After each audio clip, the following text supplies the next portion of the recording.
first time I physically met my father was when I was 11 years old. Before that, he and I communicated only through the telephone.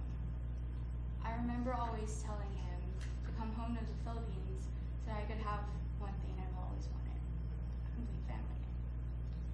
My father was away because along with millions of other Filipinos, he wanted to work at a more prosperous country in order to give me a good education, a secure future. Because of the many years he was away, I resented my father very much. And the very first time that I saw him, as he surprised me, you can say that my reaction wasn't the loving and warm welcome home daddy that he might have expected from an 11-year-old me. Time passed, and I've always rubbed on his face the fact that he was gone. Year after year, I was being an ungrateful, egocentric teen. But today, I'm 20, I'm a teenager now. I want to honor my dad, because from when I was 11 years old, I never really got the chance to thank him for all of his hard work. And after getting to know him, I became proud. This brings me to the 3 main points about my dad that I want to share with you today. First, my dad is very humble. Second, he is an honest man. And last, he is hardworking.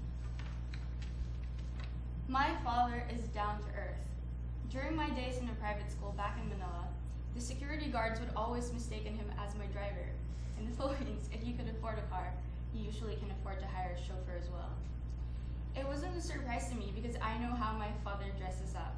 He doesn't wear suits nor those really dressy suits that, like executive-looking shirts that most rich dads in the Philippines wear. For my graduation, I think he wore a discreet version of a Hawaiian shirt. But this is because my father really isn't a people-pleaser kind of guy. His happiness comes from within and not from external materialistic things. I swear, he can be happy at a simple house with not the most advanced gadgets or whatever nice furniture most people work hard for. And I'm proud because he knows that there are more important things than the material things, such as values, love, and good health. Second point, my father is an honest man.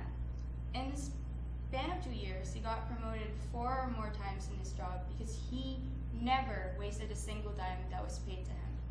Every dime he worked for, he made sure it was from honest, worthwhile labor.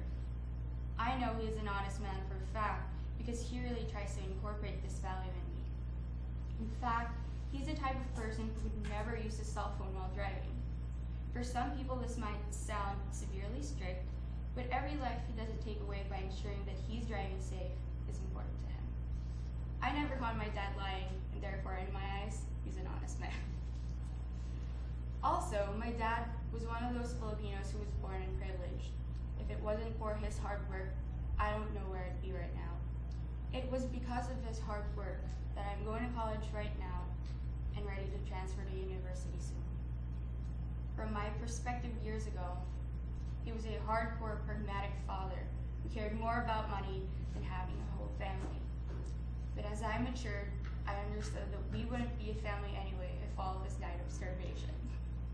I guess what I'm trying to say is that I understand and appreciate my dad going away and sacrificing being physically with us for our own well-being and survival. Dad, I never got the chance to thank you, but from the bottom of my heart, I appreciate you. You are the most humble, honest, and hardworking man I know. And this goes to honor you because I'm sorry for all the years that I've been ungrateful.